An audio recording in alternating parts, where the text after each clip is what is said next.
लड़की पड़े या लड़का पड़े, जिसके भी रिश्ते की बंदिश है, और मैं अल्लाह से डर के कहता हूँ चंद दिन तजर्बा करके देख ले, रिश्ता अल्लाह वहाँ से खींच लाएगा। अगर पहाड़ों की चोटियों पे भी होगा ना, उसे खींच के इसके घर में ले आएगा। क्या बात है भाई, प्लीज ये गौर से सुने, ये लड़कियों के लिए क्या बात कही उन्होंने कि ऐसा रिश्ता मिलेगा कि पहाड़ियों की चोटियों से भी जो है ना खींच के आपके पास आ जाएगा। जी, 2 नफल पढ़ ले, 2 नफल सलाम फेरने के बाद फौरन सजदे में चले जाए। अच्छा, इस तरह जब आप पगड़ी इस तरह अल्लाह के सामने रखते हैं, या अल्लाह मेरा तेरे सामने सर झुका है ना, तो तू लोगों को इधर खींच के लिया। अरे वाह, अल्लाह खींच के लिया अल्लाह के हुक्म से। क्या बात है, क्या वजीफा बताया आपने। Welcome back, you watching morning with Fiza. और आज हम बच्चियों की शादी के लिए जो उनकी बंदिशें हैं उसके ऊपर वज़ाइफ ले रहे हैं। अच्छे रिश्तों के लिए, अच्छे वर्क के लिए हम आज वज़ाइफ ले रहे हैं। आप हमें कॉल कर सकते हैं, हमारे साथ मौजूद मेहमान मौजूद हैं। अच्छा शफीकुर रहमान साहब, मैं आपसे पूछना चाहूँगी, कुछ रिश्ते ऐसे होते हैं कि बंदिश हो जाती है, शादी होते होते रुक जाती है, किसी ने कराई होती है, या कि कौन सी ऐसी बंदिश होती है खुद क्रिएट हो जाती है कुछ हमारे हरकतों की वजह से, हमारे अमल की वजह से।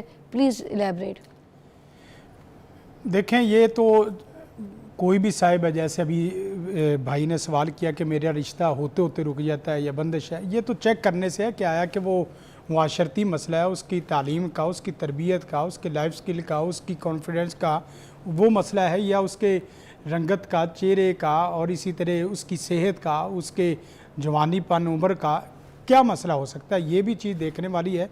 और कुछ चीज़ें ऐसी हैं जो रूहानियत में नज़र-ए-बद है, हसद है, जादू है, जिन है, शैतान है, कुछ ऐसे असरात भी हैं। अगर कोई रिश्ता होते होते इस तरह की शक्लें, इस तरह की सूरत बन जाए, मसलन रिश्ता देखने से पहले जो ही वो बच्ची रिश्ते के लिए तैयार है, बच्चा भी रिश्ते के लिए तैयार है, जो ही रिश्ता आता है उसकी तबीयत ख़राब हो जाती है। ये पक्की बात है कि उसको हसद या नज़र-ए-बद या जादू है। ये पहचान, हाँ, ये पहचान। दूसरे नंबर पे ये है कि जिस दिन रिश्ता देखने वाले वो रिश्ते मेहमान आ रहे हैं, उस दिन बच्ची बीमार हो गई। ये भी हो सकता है कि जो बच्ची बीमार होगी, मसलन बुखार हो गया, अब बनाव संगार में भी मसाइल बन रहे हैं, कपड़े पहनने में भी मसाइल बन रहे हैं।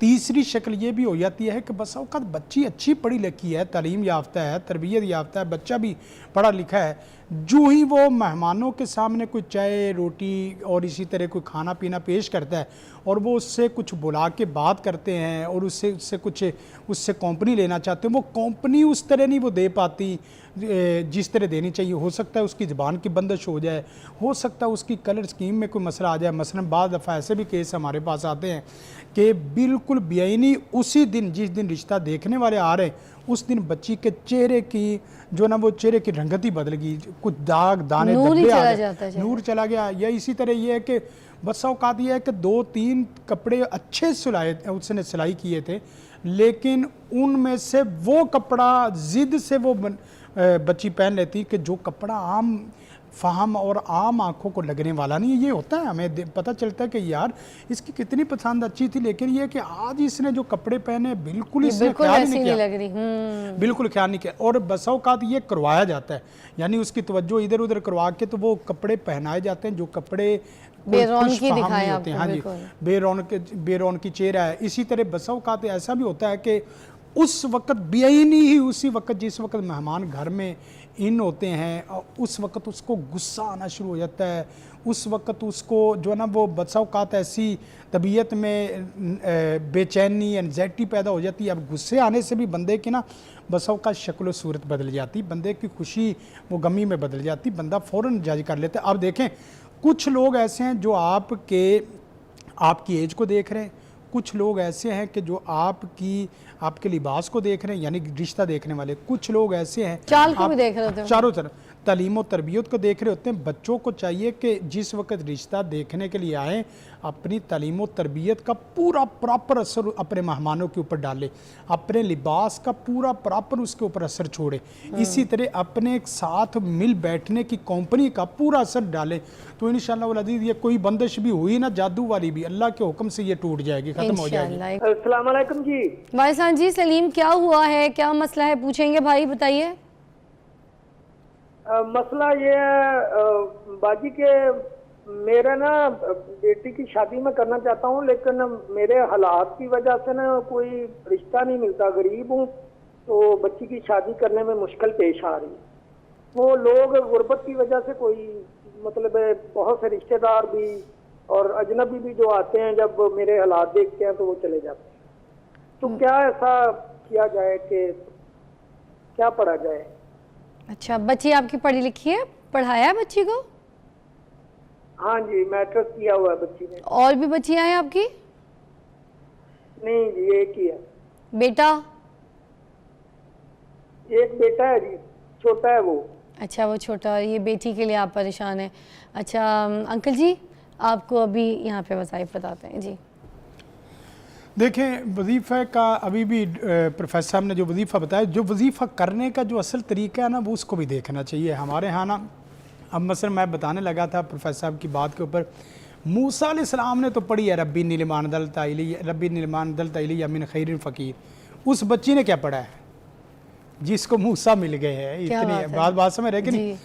उस एक तरफ से कोई वजीफ़ा कर रहा होता है और दूसरी तरफ से कोई सलाहियत देख रहा होता। उस बच्ची ने अपने बाप को जो जाके कहा है कि मैंने एक नौजवान देखा और वो नौजवान इस काम के पूरी सलाहियत रखता है, तो बसा औकात ना पानी भरते भराते वक्त ही कुएं में भी रिश्ते हो जाते हैं। यानी वो कुएं में रिश्ता मिला ना भाई, अब वो भी तो गरीब घराने की या इसी तरह आम जिनके कोई ऐसा काम काज नहीं है या बाकी चीज़, ये हो सकता है। तो जहाँ वजीफ़े करने वहाँ अपनी सलाहियतों को भी चांद लगाएं। वजीफ़ा जो मैं बता रहा हूँ वो क्या है? नमाज ये लड़की ने पढ़ना है? लड़की पढ़े या लड़का पढ़े, जिसके भी रिश्ते की बंदिश है।